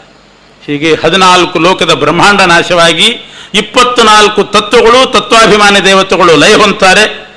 ಅವರೆಲ್ಲ ಲಯ ಹೊಂದಿದ ಮೇಲೆ ಆಗ ಪ್ರಳಯ, ಪೂರ್ತಿ ಸಂಪೂರ್ಣ ಪ್ರಳಯ ಆಯಿತು. ತತ್ವಗಳು ಹೋದವು, ತತ್ವಾಭಿಮಾನಿಗಳು ಕೂಡ ಲಯ ಹೊಂದಿದ್ರು. ಅಂಗದಲ್ಲಿರುವ ದೇವತೆಗಳನ್ನೆಲ್ಲ ಬ್ರಹ್ಮದೇವರು ಪ್ರತೀಕಾಲಂಬನರು ಅಪ್ರತೀಕಾಲಂಬರನ್ನ ವಿರಿಜಾನದಲ್ಲಿ ಸ್ನಾನ ಮಾಡಿಸಿ ಲಿಂಗದೇಹ ಭಂಗ ಮಾಡಿಸಿ ಪರಮಾತ್ಮನ ಉದರದಲ್ಲಿ ಪ್ರವೇಶ ಮಾಡಿಬಿಡ್ತಾರೆ ಬ್ರಹ್ಮದೇವರು. ಆಗ ಲಕ್ಷ್ಮಿ ಮತ್ತು ನಾರಾಯಣರು ಇಬ್ಬರೇ ಉಳ್ಕೊಂಡು ಇನ್ನು ಮಲಗೋಣ ಅಂತ ಯೋಚನೆ ಮಾಡಿದರು. ಅಷ್ಟೊತ್ತಿಗೆ ರಾತ್ರಿ ಆಯಿತು, ಊಟ ಆಯಿತು, ಸುವರ್ಣ ಭಸ್ಮ ತಗೊಂಡಾಯಿತು, ಕಷಾಯ ಕುಡ್ದಾಯಿತು. ಮಲಗುವಾಗ ಎಲ್ಲಿ ಮಲಗಬೇಕು? ಚೆನ್ನಾಗಿ ಒಳ್ಳೆ ಜಾಗ ಬೇಕು. ಶ್ರೀದೇವಿ ನೀರಾದ್ಲಂತೆ. ಶ್ರೀದೇವಿ ಸಮುದ್ರ ಆಗ್ತಾಳೆ. ಪ್ರಳಯ ಸಮುದ್ರ ಅಂದ್ರದು ಈ ಹೊರಗಿನ ನೀರು, ಈ ಒಳಗಿನ ನೀರು ಎಲ್ಲ ಹೋಗಿತ್ತು. ಶ್ರೀದೇವಿನೇ ನೀರಿನ ಆಕಾರ ತಾಳಿದ್ದು, ಭೂದೇವಿ ಎಲೆ ಆದ್ಲಂತೆ. ಆ ನೀರಿನ ಮೇಲೆ ವಿಶಾಲವಾದ ಎಲೆ, ಅದು ಭೂದೇವಿ ಎಲೆ ಆಗ್ತಾಳೆ, ದುರ್ಗಾದೇವಿ ಕತ್ತಲೆ ಆಗಿಬಿಟ್ಲಂತೆ. ಹೀಗೆ ಶ್ರೀ ಭೂ ದುರ್ಗಾ ರೂಪಗಳು ಕ್ರಮವಾಗಿ ಸಮುದ್ರ, ಎಲೆ ಮತ್ತು ಕತ್ತಲೆ.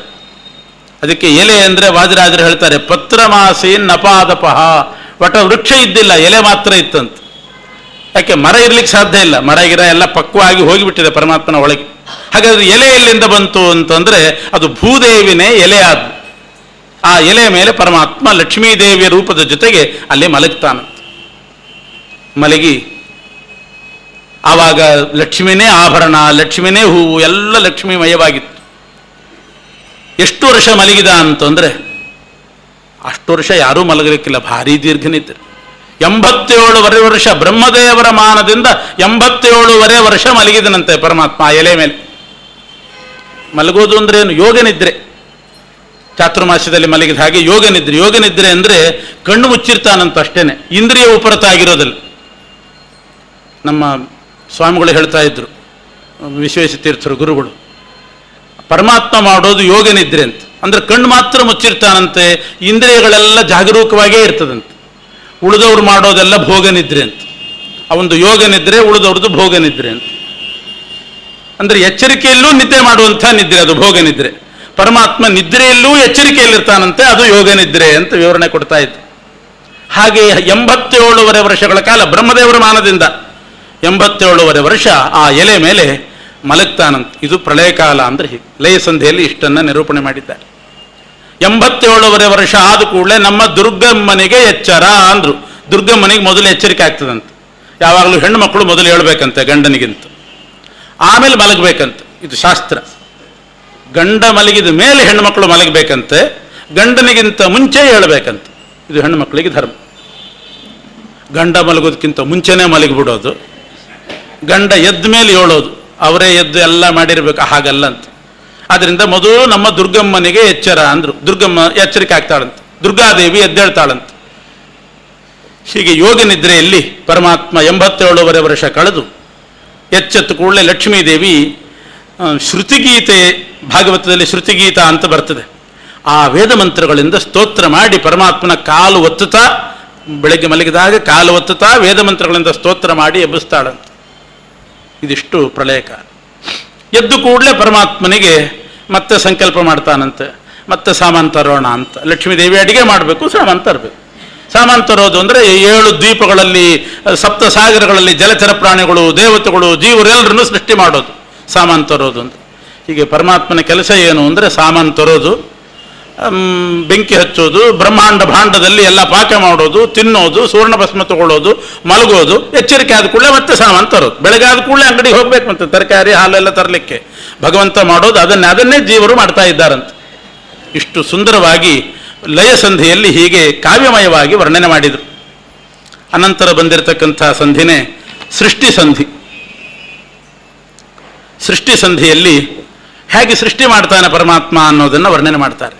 ಅಂದರೆ ವಾಸುದೇವ ಸಂಕರ್ಷಣ, ವಾಸುದೇವನ ಸ್ತೋತ್ರ ಮುಗಿತು, ಸಂಕರ್ಷಣನ ಸ್ತೋತ್ರ ಮುಗಿತು. ಆಮೇಲೆ ಪ್ರದ್ಯುಮ್ನ, ವಾಸುದೇವ ಸಂಕರ್ಷಣ ಪ್ರದ್ಯುಮ್ನ ಅನಿರುದ್ಧ, ಪ್ರದ್ಯುಮ್ನ ರೂಪ ಅದು ಸೃಷ್ಟಿಕರ್ತ ರೂಪ. ಆದ್ದರಿಂದ ಮುಂದೆ ಸೃಷ್ಟಿ ಸಂಧಿಯನ್ನು ತಗೊಳ್ತಾರೆ. ಸೃಷ್ಟಿ ಮಾಡೋದು ಅಂತಂದರೆ ಭಾಗವತ 3ನೇ ಸ್ಕಂದದಲ್ಲಿ ಹೇಳಿದಂತೆ 3 ಗುಣಗಳೇನಿದೆ, ಸತ್ವಗುಣ, ರಜೋಗುಣ, ತಮೋಗುಣ, ಈ 3 ಗುಣಗಳ ವಿಷಮಾವಸ್ಥೆ ಸೃಷ್ಟಿ, ಸಾಮ್ಯಾವಸ್ಥೆ ಪ್ರಳಯ ಅಂತ ಹೇಳಿದ್ದಾರೆ. 3 ಗುಣಗಳ ಸಾಮ್ಯಾವಸ್ಥೆ ಅಂದ್ರೆ ಏನು, ವಿಷಮಾವಸ್ಥೆ ಅಂದ್ರೆ ಏನು ಅಂತ ಅರ್ಥ ಮಾಡ್ಕೊಳ್ಬೇಕು. ಈ ಸತ್ವಗುಣದ್ದೇ ಒಂದು ರಾಶಿ ಇರ್ತದಂತೆ. ಗುಣ ಅಂದ್ರೆ ಅದು ಗುಣ ಅಲ್ಲ ಅಂತಾರೆ ವಾದಿರಾಜರು.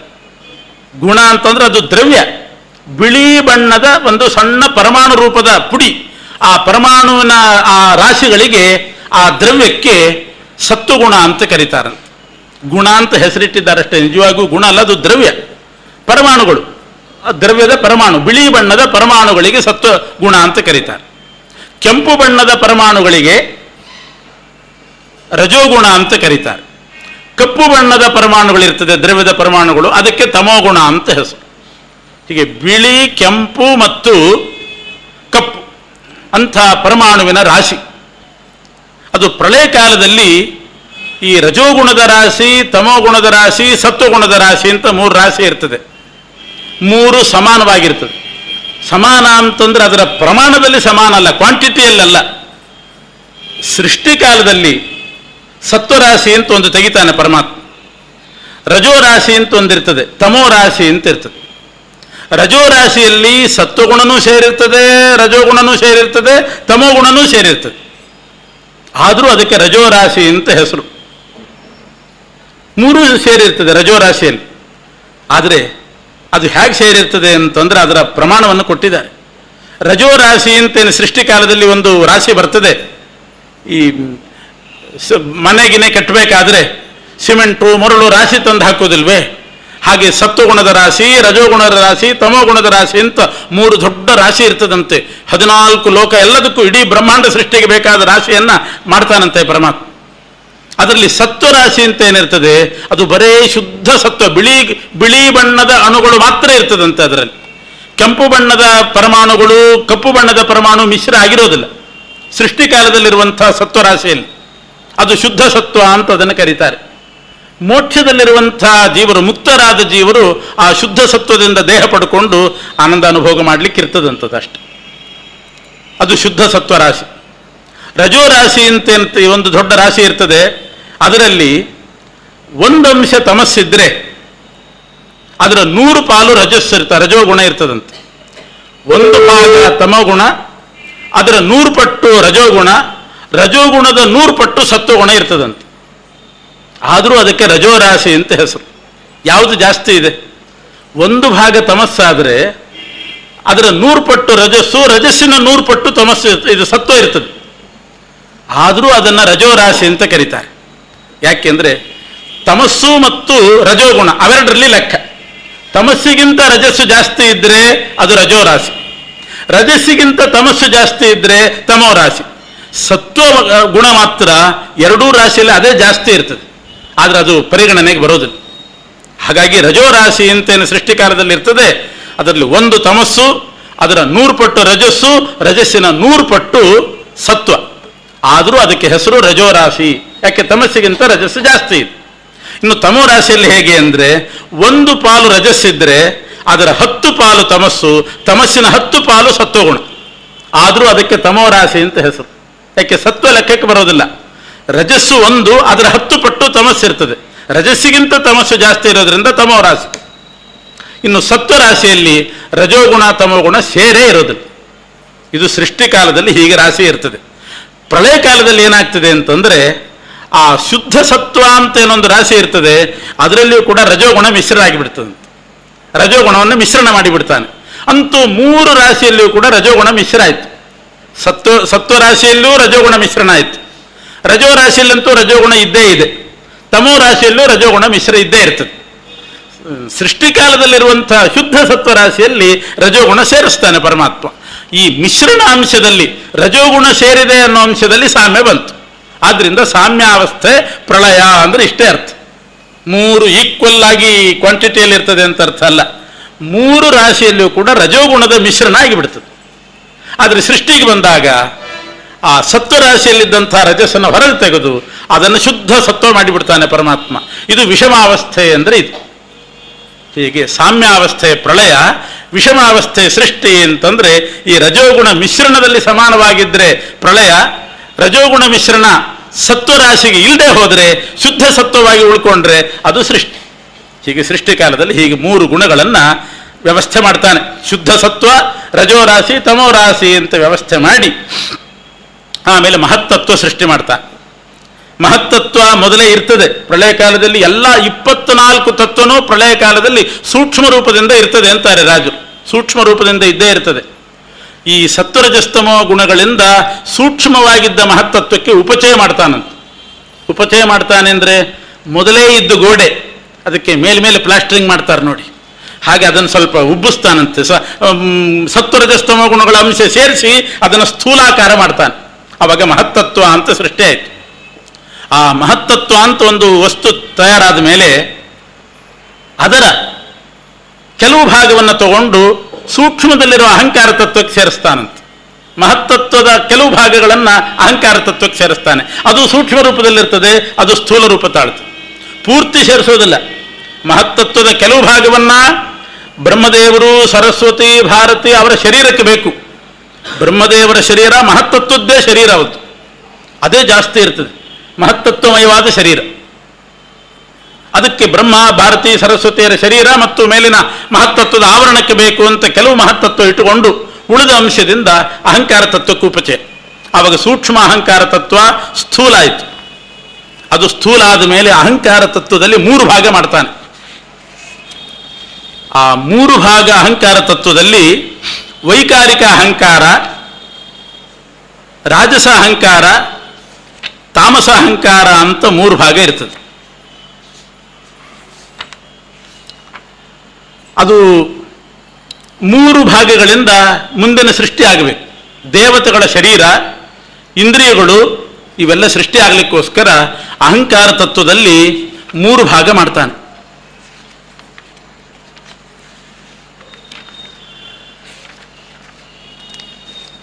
ಮಹತ್ತತ್ವದ ಅಂಶಗಳೇ ಶುಕ್ಲವಾಗಿಪ್ಪುಗಡ ಅಹಂತತ್ವ 3 ಬಣ್ಣದಲ್ಲಿ ಹುದು. ಅಹಂಕಾರ ತತ್ವ 3 ಬಣ್ಣದ್ದಾಗಿರ್ತದಂತೆ. ಮಹತ್ತತ್ವ ಬಿಳಿ ಬಣ್ಣದ್ದೇ ಇರ್ತದೆ. ಅದರಲ್ಲಿ ತಮೋಗುಣ ಇದು ಸೇರಿದರೂ ಸತ್ವಗುಣ ಜಾಸ್ತಿ ಇರೋದರಿಂದ ಬಿಳಿ ಬಣ್ಣದ್ದು ಮಹತ್ತತ್ವ. ಅದು ಬ್ರಹ್ಮ, ವಾಯು ಶರೀರ ಅವರದ್ದೆಲ್ಲ ಶರೀರಕ್ಕೆ.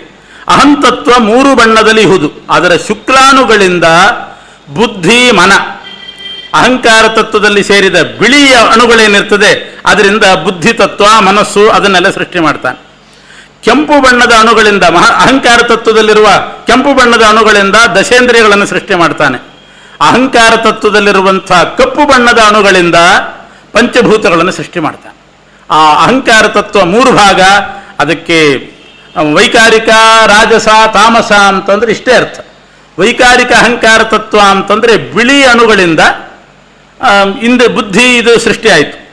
ಕೆಂಪು ಅಣುಗಳಿಂದ ಅಂದರೆ ಅದು ರಾಜಸ ಅಹಂಕಾರದಿಂದ ಇಂದ್ರಿಯಗಳ ಸೃಷ್ಟಿ ಆಗ್ತದೆ. ಕಪ್ಪು ಬಣ್ಣದ ಪರಮಾಣುಗಳಿಂದ ಪಂಚಭೂತಗಳನ್ನು ಸೃಷ್ಟಿ ಮಾಡ್ತಾನಂತೆ ಪರಮಾತ್ಮ. ಹೀಗೆ 24 ತತ್ವಗಳನ್ನು ಸೃಷ್ಟಿ ಮಾಡಿದ ಕ್ರಮ ಈ ರೀತಿ. ಏನಿದು 24 ತತ್ವಗಳ ಶಕ್ತಿ ಏನು? ಅದರಿಂದಲೇ ಎಲ್ಲ ಬ್ರಹ್ಮಾಂಡ ಸೃಷ್ಟಿ ಆಯಿತು, ನಮ್ಮ ಪಿಂಡಾಂಡವೂ ಸೃಷ್ಟಿ ಆಯಿತು. ಇದರ ಪರಿಣಾಮ ಏನು, ಆ ತತ್ವಗಳ ಸ್ವಭಾವ ಏನು ಅಂತಂದರೆ ಅದನ್ನು ವಿವರಿಸ್ತಾರೆ. ಆ ತತ್ವಗಳು ಒಂದೊಂದು ತತ್ವಕ್ಕೂ ಒಂದೊಂದು ಕೆಲಸ. ಮಹತ್ತತ್ವ ಅಂತೇನಿದೆ, ಮಹತ್ತೆಂಬ ತತ್ವ ಮಹಿಮೆಯೇನೆಯುವುದು. ಮಹತ್ತತ್ವ ಅದರಲ್ಲಿ ಶುಕ್ಲಾಣುಗಳೇ ಜಾಸ್ತಿ, ಬಿಳಿ ಬಣ್ಣದ ಪರಮಾಣುಗಳು ಜಾಸ್ತಿ, ಸತ್ವಾಂಶ ಜಾಸ್ತಿ. ಅದರಿಂದಲೇ ಬ್ರಹ್ಮದೇವರ ಶರೀರ, ಭಾರತಿ, ಸರಸ್ವತಿಯರ ಶರೀರ ಸೃಷ್ಟಿಯಾಗೋದು. ಆದ್ದರಿಂದಲೇ ಅವರಿಗೆ ಮಹಾಮಹಿಮೆ. ಬ್ರಹ್ಮ, ವಾಯು, ಭಾರತಿ, ಸರಸ್ವತಿಯರಿಗೆ ಅಪಾರ ಮಹಿಮೆ ಬರಲಿಕ್ಕೆ ಕಾರಣ ಮಹತ್ತತ್ವದ್ದೇ ಪ್ರಚುರ ಅವರ ದೇಹ, ಮಹತ್ತತ್ವದ್ದೇ ದೇಹ. ಬೇರೆ ಈ ಪಂಚಭೂತಗಳು ಇವೆಲ್ಲ ಹೆಚ್ಚಿಗೆ ಸೇರೋದಿಲ್ಲ, ಮಹತ್ತತ್ವವೇ ಅವರ ಶರೀರ. ಮಹತ್ತತ್ವಂ ತಥೋ ವಿಷ್ಣು ಸೃಷ್ಟವಾನ್ ಬ್ರಹ್ಮಣಸ್ತನುಂ. ಮಹತ್ತತ್ವವನ್ನೇ ಚತುರ್ಮುಖ ಬ್ರಹ್ಮದೇವರ ಶರೀರ ಅಂತ ಸೃಷ್ಟಿ ಮಾಡ್ತಾನೆ ಪರಮಾತ್ಮ. ಅದು ಅವರಿಗೆ ಶರೀರ ಆಗಲಿ ಅಂತ. ಆದ್ದರಿಂದಲೇ ಅವರಿಗೆ ಮಹಿಮೆ ಬಂದಿದೆ. ಮಹತ್ತೆಂಬ ತತ್ವ ಮಹಿಮೆಯೇನೆಯುವುದು. ಅಹಂ ತತ್ವದಿಂದ ಅಹಂಕಾರ ಬರುವುದು ಬಹುದು. ಅಹಂಕಾರ ತತ್ವದಿಂದ ಅಹಂಕಾರ ಬರ್ತದಂತೆ ಮನುಷ್ಯನಿಗೆ. ಅದು ರುದ್ರದೇವರ ಶರೀರ. ಅಹಂಕಾರ ತತ್ವ ರುದ್ರದೇವರ ಶರೀರ ಆಯಿತು. ಬುದ್ಧಿ ತತ್ವ ಅಂದ್ರೇನು? ಬುದ್ಧಿಯು ನಿಶ್ಚಯಿಸಿಕೊಡುವುದು. ಬುದ್ಧಿ ತತ್ವ ಅಂದರೆ ನಿಶ್ಚಯಾತ್ಮಕವಾಗಿ ಮನುಷ್ಯನಿಗೆ ಜ್ಞಾನ ಬರ್ತದಲ್ಲ, ಇದಮಿತ್ತಂ ಅಂತ, ಅದು ಬುದ್ಧಿ ತತ್ವದ ಕೆಲಸ. ಅದು ಬಹಳ ಅಲ್ಪ ಪ್ರಮಾಣದಲ್ಲಿದ್ದರೆ ಸದಾ ಗೊಂದಲಮಯವಾಗಿರ್ತದೆ ಮನಸ್ಸು. ಸಂದೇಹ, ಅದು ಮಾಡಲು, ಅಲ್ಲಿ ಹೋಗ್ಲೋ, ಇಲ್ಲಿ ಹೋಗ್ಲೋ, ಏನು ಮಾಡಲಿ ಅಂತ ಬಹಳ ಚಿಂತೆ ಮಾಡ್ತಿರ್ತಾನಲ್ಲ, ಅದು ಮನಸ್ಸು. ನಿಶ್ಚಯ ಮಾಡಿಕೊಡೋದು ಬುದ್ಧಿ. ನಾನಾ ಹಂಬಲಿಕೆಯ ಮನವು, ನಾನಾ ಹಂಬಲಿಕೆ ಬರ್ತದೆ, ಅದು ಮನಸ್ಸಿನ ತತ್ವದ ಕೆಲಸ. ಅಂಗಡಿಗೆ ಹೋಗಿರ್ತಾರೆ, ಏನೋ ಸಾಮಾನು ಬೇಕು, ವಸ್ತ್ರ ಬೇಕು ಅಂತ ಹೋಗಿರ್ತಾರೆ. ಆ ಅಂಗಡಿಯವನು ಒಂದ್ರ ಮೇಲೊಂದು ತೆಗೆದು ಹಾಕ್ತಾನೆ ಇರ್ತಾನೆ, ಬಟ್ಟೆ ತೆಗಿತಾನೆ ಹಾಕ್ತಾನೆ. ಕಣ್ಣು ಹಾಕಿದ್ದೆಲ್ಲ ಬೇಕು ಅಂತ ಅನಿಸ್ತದೆ. ಇದು ಮನಸ್ಸಿನ ಕೆಲಸ. ಎಷ್ಟು ಹಾಕ್ತಾನೆ ಅಷ್ಟು ಬೇಕು ಅಂತ ಅನಿಸ್ತದೆ. ಆದರೆ ನಮ್ಮ ಜೋಬಿನಲ್ಲಿ ಎಷ್ಟು ಹಣ ಇದೆ, ನಮ್ಮ ಯೋಗ್ಯತೆ ಎಷ್ಟು ಅಂತ ತೀರ್ಮಾನ ಮಾಡಿ ಇದ್ಯಾವುದು ಬೇಡಪ್ಪ, ಇದೊಂದು ಕೊಡು ಅಂತ ಕೇಳ್ತೇವಲ್ಲ, ಅದು ಬುದ್ಧಿ ತತ್ವದ ಕೆಲಸ. ನೋಡಿದ್ದೆಲ್ಲ ಬೇಕು ಅಂತ ಅನಿಸೋದು ಮನಸ್ಸಿಗೆ. ನಮ್ಮ ಯೋಗ್ಯತೆ ಎಷ್ಟು, ಇತಿಮಿತಿ ಎಷ್ಟು ಅಂತ ತಿಳ್ಕೊಂಡು ಒಂದನ್ನು ಸೆಲೆಕ್ಟ್ ಮಾಡೋದು ಅದು ಬುದ್ಧಿ. ಕಂಡದ್ದೆಲ್ಲ ಬೇಕು ಅಂತ ಅನಿಸಿದರೆ ಅದು ಮನಸ್ಸಿನ ಕೆಲಸ. ನಾನಾ ಹಂಬಲಿಕೆಯ ಮನವು. 5 ಜ್ಞಾನೇಂದ್ರಿಯಗಳು, 5 ಕರ್ಮೇಂದ್ರಿಯಗಳು. ಪಂಚ ಜ್ಞಾನೇಂದ್ರಿಯ, ಪಂಚ ಕರ್ಮೇಂದ್ರಿಯ, ಅದಕ್ಕೂ ತತ್ವ ಅಂತಲೇ ಹೆಸರು. 24 ತತ್ವದಲ್ಲಿ ಅದು ಸೇರ್ತದೆ. 5 ತನ್ಮಾತ್ರ ತತ್ವಗಳು, 5 ಭೂತಗಳು, ಹೀಗೆ 24 ಆದಿಕಾಲದ ತತ್ವಗಳು. 24 ತತ್ವ ಅದೇ ಸ್ಥೂಲ ರೂಪದಲ್ಲಿ ಬ್ರಹ್ಮಾಂಡದಲ್ಲಿ ಸೇರಿದೆ, ಸೂಕ್ಷ್ಮ ರೂಪದಲ್ಲಿ ನಮ್ಮ ದೇಹದಲ್ಲಿ ಸೇರಿದೆ. ಈ 24 ತತ್ವಗಳಿಂದಲೇ ಪಿಂಡಾಂಡ ರಚನೆ ಆಗಿರೋದು. ಅದರಿಂದ ಏನಾಗ್ತದೆ ನಮಗೆ ಅಂತಂದ್ರೆ, 10 ಕರಣಗಳು ನಿತ್ಯದಿ ವಿಷಯಗಳ ಅತ್ತಿಯ ತೋರಿ ಈ ಮನವ ಅತ್ತಲೆಳೆಯಲು ಉಂಡುಂಡು ಅಹಂಕರಿಸೆ ಮರ್ತೆಗೆ ಬಹುದೇ ಮಹತ್ವ. ಮನುಷ್ಯ ಹಾಳಾಗೋದು ಹೇಗೆ ಅಂದರೆ, ಈ 10 ಇಂದ್ರಿಯಗಳಿದೆ ನೋಡಿ, ಅದರಿಂದ ವಿಷಯ ಪದಾರ್ಥಗಳನ್ನು ಅನುಭೋಗ ಮಾಡಿ ಮಾಡಿ ಅಹಂಕಾರಕ್ಕೊಳಗಾಗ್ತಾನೆ. ಆವಾಗ ಅವನಿಗೆ ಮಹತ್ವ ಬರೋದಿಲ್ಲ. ನಿತ್ಯ ನೈಮಿತ್ತಿಕ ಸತ್ಕರ್ಮಗಳ ಮರೆದು ಉತ್ತಮರುಳು ಮತ್ಸರಿಸುವ ವಿತ್ತ ಸಂಪತ್ತಿಗೆ ಉನ್ಮತ್ತನಾಗಿ ಭವದಲ್ಲಿ ಸುತ್ತಿ ಸುತ್ತಿ ಆರ್ತಿಯನುಂಬ ನಿತ್ಯ ಕರ್ಮ ನೈಮಿತ್ತಿಕ ಸತ್ಕರ್ಮಗಳನ್ನೆಲ್ಲ ಮರೆತು ಉತ್ತಮರಲ್ಲಿ ಮಾತ್ಸರ್ಯದಿಂದ ವರ್ತಿಸಿ ಬರೇ ಸಂಪತ್ತಿಗಾಗಿ ಸಂಸಾರದಲ್ಲಿ ಸುತ್ತಿ ಸುತ್ತಿ ದುಃಖ ಅನುಭೋಗಿಸ್ತಾನೆ. ಅಂಗನೇರಾಸೆಗೆ ಚರಣಗಳು ನಡೆಸುವವು. ಆ ಮನುಷ್ಯನನ್ನ ಅಂಗನೇರ ಸ್ತ್ರೀಯರಾಸೆಗೆ ಚರಣಗಳು ಆ ಕಡೆ ಕರ್ಕೊಂಡು ಹೋಗ್ತಾವೆ. ಕಂಗಳು ಅವರ ಅಂಗಗಳ ತೋರುವವು, ಬಂಗಾರ ಕೊಡಿಸಿ ಅವರ ಎಂಜಲು ಉಣಿಸುವವು ಕಣ್ಣುಗಳು. ಕರ್ಣಗಳು ನುಡಿಗೆ ಮರಳಹವು, ಅವರ ನುಡಿಗೆ ಮರಳಾಗ್ತಾವೆ ಕಿವಿಗಳು. ಕೈಗಳು ಬಂಗಾರ ಕೊಡಿಸ್ತಾವೆ. ಅಂಗನೇ ರಾಶಿಗೆ ಚರಣಗಳು ಹೋಗ್ತಾವೆ. ದುಷ್ಟ ಅನ್ನ ಉಂಡುಂಡು ಪೊಟ್ಟೆ ಪರೆಯಿಸುವವು, ಭ್ರಷ್ಟರ ಕೂಡಿ ಆಡಿಸುವವು, ಕೊಟ್ಟರೆ ಪೊಗಳಿಸುವವು, ಕೊಡದಿದ್ದರೆ ಬಯಸುವವು, ಕಷ್ಟಗತಿಗೆ ಕಡೆಗೆ ಎಳಿಸುವವು. ಇದು ಇಂದ್ರಿಯಗಳು ಮಾಡಿಸೋ ಕೆಲಸ. ಹೀಗೆ ಈ ತತ್ವಗಳಿಗೆ ಒಡೆಯರಾದ ದೇವತೆಗಳ ವ್ರಾತಗಳನ್ನು ಇವು ಕೆಡಿಸವು. ಈ ತತ್ವಾಭಿಮಾನಿ ದೇವತೆಗಳೇನಿರ್ತಾರೆ ಅವರಿಗೆ ಈ ತತ್ವಗಳು ಅವರನ್ನು ಕೆಡಿಸೋದಿಲ್ಲ. ಭೂತಳದೊಳು ಅರಸಿನ ಮನೆ ಸಂಕೋಲೆ ಆತನ ಕಾಲು ಕಟ್ಟುವುದೇ. ಒಬ್ಬ ರಾಜನ ಕೈಯಲ್ಲಿರುವ ಸಂಕೋಲೆ ಕಳ್ಳನ್ನು ಬಂಧಿಸ್ತದೆ ಹೊರತು ಅವನನ್ನು ಬಂಧಿಸೋದಿಲ್ಲ. ಅವನೊಂದು ವೇಳೆ ಕಳ್ಳನಾದರೂ ಬಂಧಿಸೋದಿಲ್ಲ. ಅಂದಮೇಲೆ ತತ್ವಾಭಿಮಾನಿ ದೇವತೆಗಳು ಅವರನ್ನ ಈ ತತ್ವಗಳು ಬಂಧಿಸೋದಿಲ್ಲ.